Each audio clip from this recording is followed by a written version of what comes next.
Semangat pagi adik-adik sekalian, kembali bertemu dengan saya. Kali ini kita akan belajar tentang bidang koordinat atau koordinat Kartesius. Bidang koordinat atau koordinat Kartesius adalah menentukan letak suatu titik, ya. Saya singkat suatu titik dengan dua bilangan.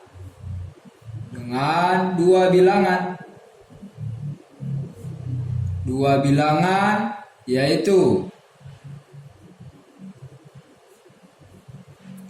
nilai X dan nilai Y. Nilai X dan nilai Y.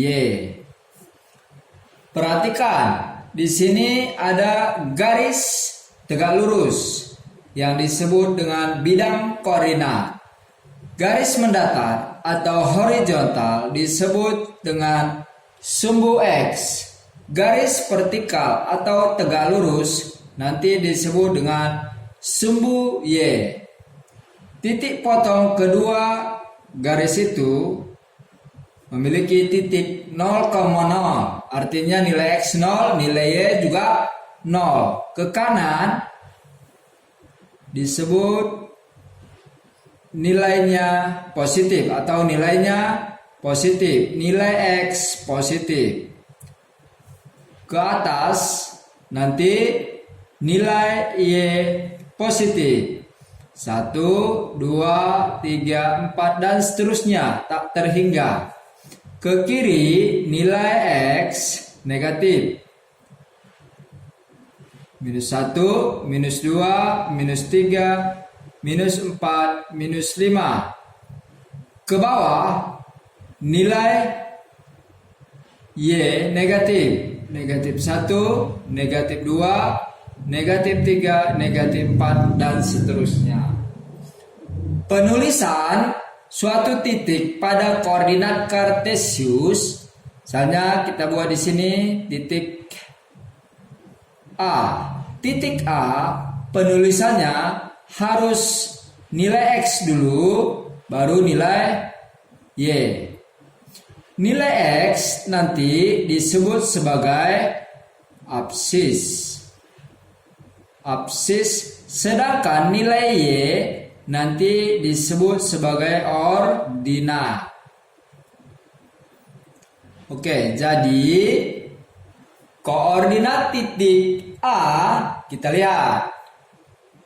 Kita tarik garis.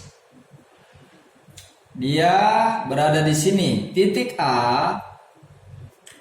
Maka kita tulis titik A memiliki koordinat X dulu kan, 5, baru Y-nya 2. Jadi koordinat titik A 5,2. Artinya absisnya atau nilai X-nya 5 dan ordinatnya atau nilai Y-nya sama dengan 2. Oke, selanjutnya. Di sini nilai X dan nilai Y positif. Nanti kita namakan kita namakan kuadran pertama. Di sini nilai X negatif dan nilai Y positif. Nanti kita sebut kuadran kedua. Ya, kuadran kedua. Ini saya tulis kuadran. Di sini dua-duanya negatif, kuadran ketiga. Di sini kuadran keempat, X-nya positif, Y-nya negatif. Selanjutnya, selain titik, boleh juga nanti garis atau bangun datar. Kita gambar pada bidang Kartesius. Misalnya, kita buat contoh. Ini bidang Kartesius yang mendatar tadi namanya adalah sumbu X, yang tegak lurus namanya sumbu Y. Di sini kita buat nilainya ya. Nanti untuk membuat skalanya jaraknya harus sama. Ini positif ke atas 3, 4, 5, 6 dan seterusnya. Ini negatif 1, negatif 2, negatif 3, negatif 4, negatif 5, negatif 6, negatif 7 dan seterusnya. Negatif 1, negatif 2, negatif 3, negatif 4, negatif 5, negatif 6 dan seterusnya. Oke, kita gambar di sini. Pertama titiknya adalah di sini. Lalu titik yang kedua di sini. Lalu titik yang ketiga di sini. Titik yang keempat misalnya di sini. Oke, ini kita buat ya. Pas. Ini titik A. Ini titik B. Ini titik C, ini titik D ya. Titik A kalau kita tarik garis nanti nilainya sini kita buat titik A X dulu baru minus 3,2. Artinya absisnya minus 3 dan ordinatnya 2. Lalu titik B kita tarik garis. Ini 4, minus 2 ya. Titik B 4,2 pada kuadran 1 semua positif. Lalu titik D C dulu C 2,6. C itu 2,6 kuadran 1 untuk kuadran pertama. Nilai D atau koordinat D minus 3,6. Pertanyaannya ya, nanti kalau dihubungkan keempat titik tersebut, maka bangun apakah yang terbentuk? Sekarang kita hubungkan.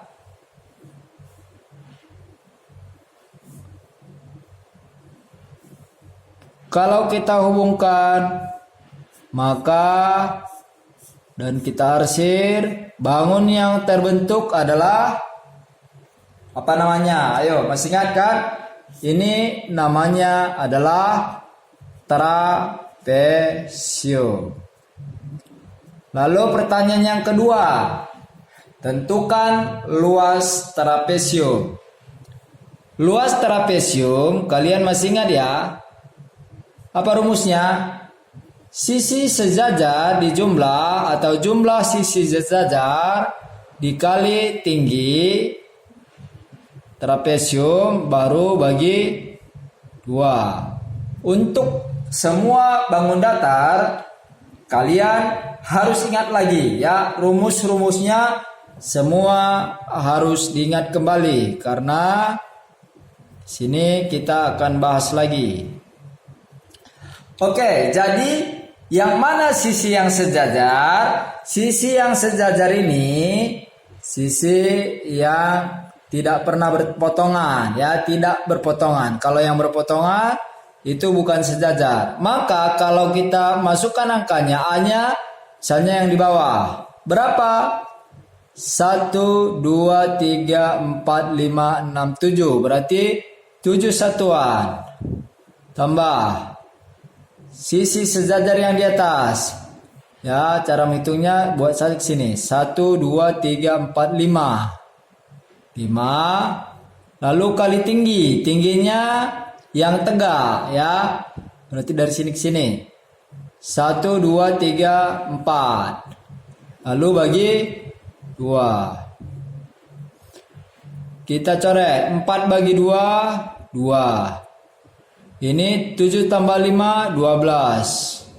12 kali 2, 24. Satuan luas. Jadi nanti kalau ditanya bangun apa yang terbentuk dari A, B, C, D jika dihubungkan ke 4 titik itu. Di sini jawabannya trapesium. Lalu tentukan luas bangun yang terbentuk. Ini.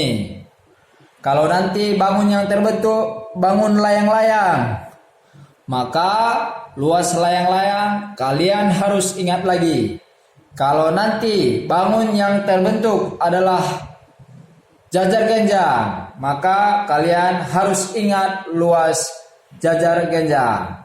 Oke, demikian video singkat ini. Semoga bermanfaat. Sekian, terima kasih.